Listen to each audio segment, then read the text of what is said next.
Hello children, a big warm welcome to all of you to our channel Ammu&You, a channel where Ammu does a lot of storytelling for all you lovely children. Storytelling, stories of fun, and as you all know that from this month of January, New Year, Ammu has started telling stories from Indian mythology, and I have chosen Mahabharata, the epic, the largest epic of the world, to narrate. It will take some weeks, but it is a fascinating story, and I'm sure that you all will love it. Maybe you know a few of them, a few stories, but most of the stories, children, you may not be knowing. In the last two sessions, we had reached to the point where the Pandavas, the 5 brothers, were born, the sons of King Pandu. We will proceed from there. So, King Pandu was staying in the Himalayas with his 2 queens, and 5 sons were born to him. He was overjoyed, ecstatic, and he was enjoying time with his sons, and he did not want to return to Hastinapur just then. But unfortunately, one day, suddenly, King Pandu died. Now Madri, his queen, willingly died with him. Those days we could do those things. Not anymore. Now the 5 sons, the Pandavas, were left in the care of Kunti, who along with them returned to Hastinapur. Now in Hastinapur, King Pandu was gone for a long time. In his absence, King Dhritarashtra, not king, but he was looking after the matters of the kingdom passively under the guidance of Bhishma. And in his heart, he believed that King Pandu would never return, and neither would he did not even know about his sons. And so he was thinking that the injustice that was meted out to him by not making him the king because of his eyesight, it could be rectified by making his son Duryodhan the king. Duryodhan was his eldest son, and children, he had 100 sons. Can you imagine? 100 sons. Duryodhan and Dushasan were generally looked after by their maternal uncle named Shakuni. Shakuni was an evil man. He sowed the seeds of jealousy and hatred into the mind and hearts of Duryodhan and Dushasan. He told them that actually they were the rightful owners of the throne, not the Pandavas. But they could not do anything. Dhritarashtra could not do anything because Bhishma had said that the rightful owners were sons of King Pandu, and everyone believed so. Now, with this hatred in the heart, Duryodhan all the time would keep planning how to harm the Pandavas and to remove them from his path. So one day, when all of them were walking along the river bank, what did he do? He got some laddus and he poisoned them. And Bhim was the strongest of the Pandavas. He was nice and well built and very strong. So he thought, let me first remove Bhim from my way. And he offered those laddus to Bhim. Bhim ate them innocently, and he fell unconscious to the ground. Everyone got worried seeing Bhim fall on the ground. But fortunately, a snake was passing by and he bit Bhim. Now it is said that a snake poison can be countered by a snake poison only. And so as soon as that snake bit Bhim, Bhim regained his consciousness and woke up. Everyone returned home to their mother, Kunti, and Kunti was relieved and happy after she got to know about the incident. Now the boys were growing up fast. Bhishma thought that they required an able guru to teach them all the required skills that a prince should have. He was looking for one and was not able to find that would satisfy him. One day, the Pandavas were playing with a ball and the ball fell into a well. Now they could not take out the ball from the well, and they saw a Brahman who was sitting there meditating. Hearing them play, he opened his eyes and saw that they were worried about how to get the ball out of the well. He condoled them, saying, "What type of Kshatriyas you are? You can't even get a ball out of the well?" Saying this, he stood up, went near the well, and with his bow and arrow, he showered some arrows, and every arrow would hit the ball and raise it up. One by one, the arrows raised the ball and it was brought up. The boys were very overwhelmed by the Brahman's archery. They went straight to Bhishma and told about him. Bhishma came to the Brahman and saw that it was none other than Guru Dronacharya. Dronacharya was known for his archery skills. Bhishma said, "We have found the Guru that I was looking for, the princes of Hastinapur. So please, Guru, accept them as your pupils." One day, the little princes found their Guru a bit gloomy, depressed. They asked, "Guruji, what is the matter? Why you look sad?" Dronacharya said, "I will tell you all in the right time, but I want a promise of you. You will always obey me blindly." Now none of the princes responded to this except one, Arjun.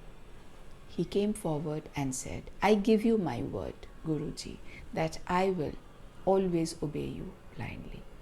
From then onwards, Arjun became Dronacharya's favorite. Now, like all of you, go to school, learn and have your tests, right? So, Guru Dronacharya was also teaching these boys, and to test how much they had learnt, one day he had a test. He kept a bird hanging from a tree and he asked the boys to hit the eye of the bird.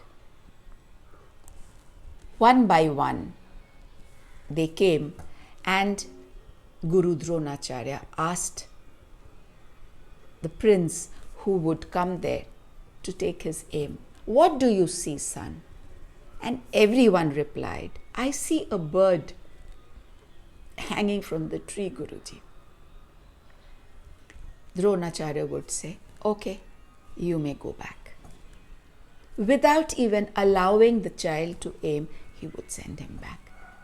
Till Arjun came, and when asked this question, "What do you see, son?" he said, "Guruji, I see the eye of the bird." Guruji was very happy because he was expecting this level of concentration and focus from his pupils. And Arjun was allowed to aim and he hit the eye of the bird in one shot itself. Every day when these Pandavas would be doing practice, there was a Bhil boy. Bhil is a tribe. A Bhil boy named Ekalavya who would come and stand there and watch them learn. He was very interested in archery. So he went to Guru Dronacharya and said, Guruji, can you please accept me as your pupil, please? Guru Drona said, sorry, I am the guru of only royal family. I cannot teach anybody else. Eklavya was very sad and disappointed. He went from that place, but he decided to do more and more practice by himself and master this art. One day, when he was practicing, he was concentrating, but he was disturbed by a barking dog. Children, you know what he did? He showered some arrows that went straight and stitched the mouth of the dog. They did not go anywhere else. Straight, they just went and stitched the mouth of the dog. Such was his aim. Seeing that dog who had run away from there, Dronacharya was surprised and said, the person who has done this is an outstanding archer. Who can that be? And following the dog, Dronacharya reached Ekalavya. He saw his practice and he was amazed. He said, who is your guru? Ekalavya bowed and said, you are my guru. He showed Dronacharya a small statue that he had made out of mud of Guru Dronacharya and said, you had refused me to accept as your pupil, so I have made your statue and I always, every day, practice here in front of you. Guru Dronacharya said, okay, so if I am your guru, are you ready for my Guru Dakshina? Guru Dakshina, children, is the reward that a guru can ask from his pupil. Without batting an eyelid, Eklavya said, yes, Guruji, what should I do for you? And children, you know, what did Dronacharya say? I want your right thumb. Again, without batting an eyelid, he picked up his knife and cut off his right thumb, which fell on the ground. That was his Guru Dakshina to his Guru. He could never pick up the bow and arrow again. Now, why did Guru Dronacharya do this? Children, Arjun was his favorite, and he had been assigned the task of grooming the princes. He did not, so Guru Dronacharya did not want anybody who could be better than these princes. So he did not want anybody better than Arjun. And he saw that Eklavya indeed could be better than Arjun. So he just cut off his right thumb so that he could never pick his bow and arrow.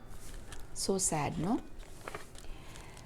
Now, after years of grooming under Dronacharya,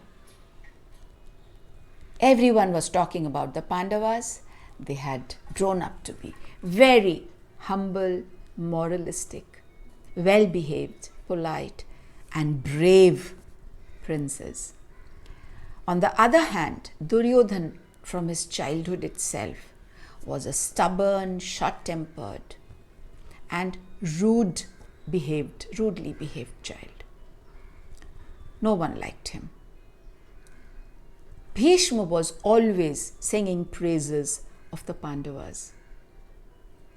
Dhritarashtra pretended to be happy with the progress of the Pandavas, but in his heart, he did not like to hear these praises. He wanted Bhishma to praise his son Duryodhan and Dushasan. But what could he do? He could not say and he could not force him to.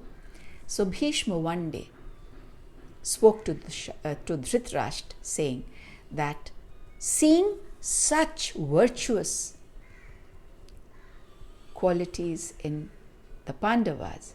I think it is time now that we crown Yudhishthir as the king of Hastinapur.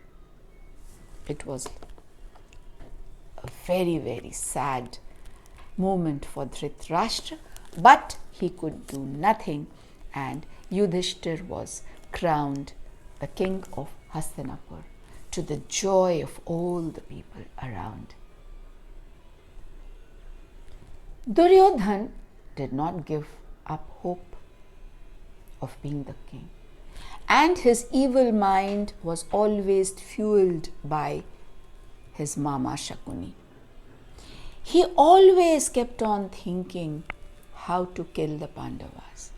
So, one day, Shakuni, Karna, a very close friend of Duryodhan, and Dushasan planned to burn the Pandavas alive. So, what did Shakuni do?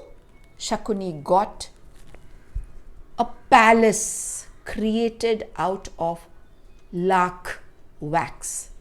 You know, wax, mombatti, which we burn, it burns so fast. So he got a house built of lakh, and he called it Laksha Graha, a big palace. And according to the plan, the Pandavas were supposed to go to Varnavat, and on their way, this Lakshagra would fall, where they would have to spend the night. And the plan was that when they would spend the night, Duryodhan would put the house on fire. Now Vidura had heard this plan being discussed between Shakuni and Duryodhan. So he quietly went and warned the 5 brothers, and he got a tunnel built out of Lakshaghar to the forest. So when the Pandavas were sleeping at night, the house was put to fire.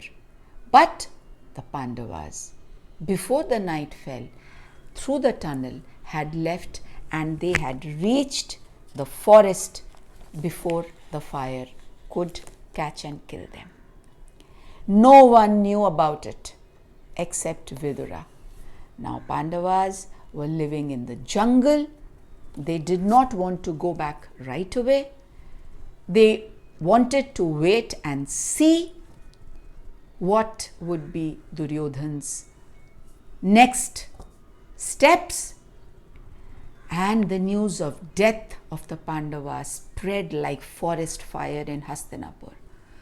Guru Dronacharya was very sad, and Dhritarashtra and Duryodhan also pretended to be sad. But in their hearts, they were singing with joy. Now Duryodhan could be the ascendant to the throne of Hastinapur. On the other hand, the Pandavas with Kunti were crossing river Ganga, and they had reached the dense forest, where they decided to take shelter under a dense tree. Now there in that forest was a giant named Hidimba. His sister Hidimba was roaming around in the forest. She saw Bhim and she fell in love with Bhim. Through magical powers, she turned herself into a beautiful lady and went to Bhim and said that I want to marry you. But before Bhim could reply, her brother Hidimb appeared out of nowhere and started and pounced on Bhim.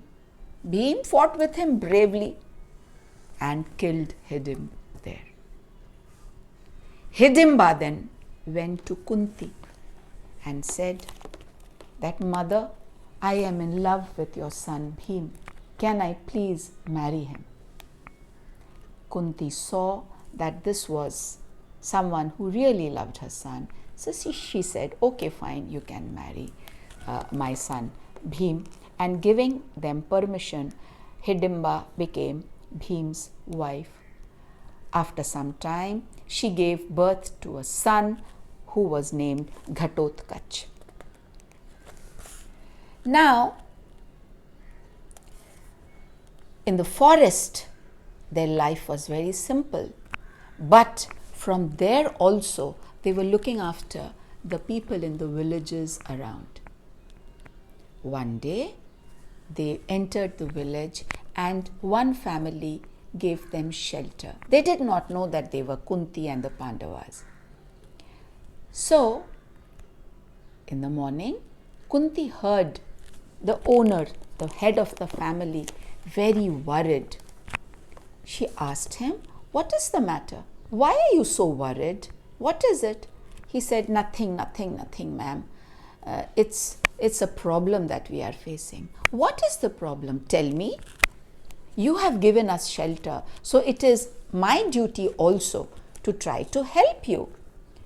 So he said, there is a giant named Bakasura.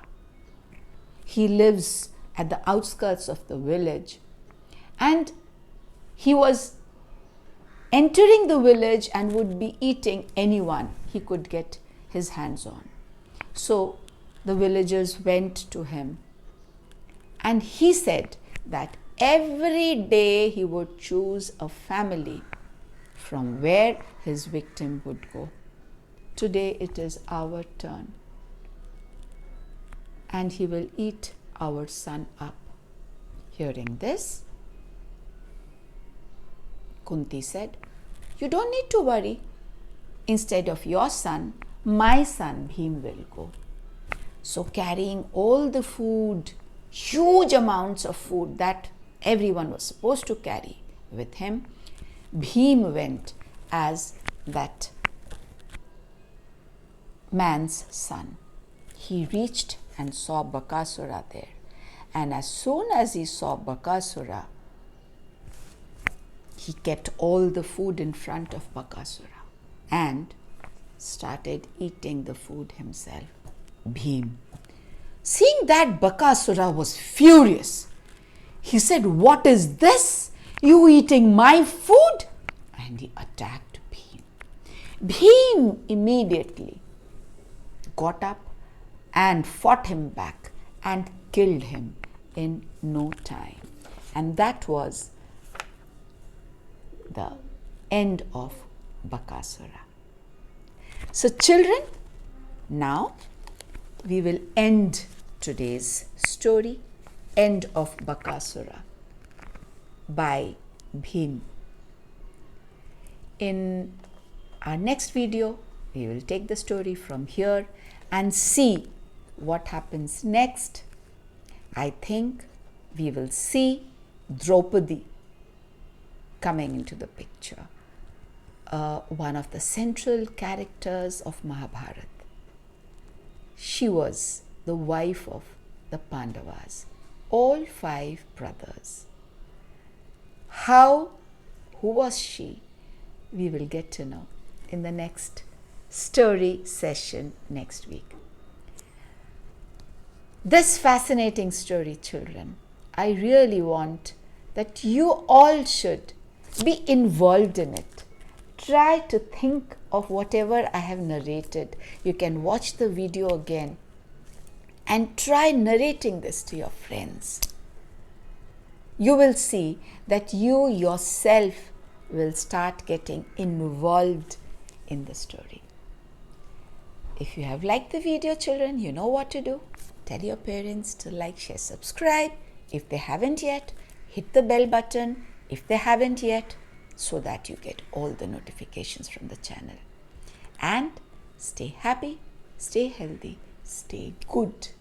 Loads of love from Ammu to you. Thank you. Bye.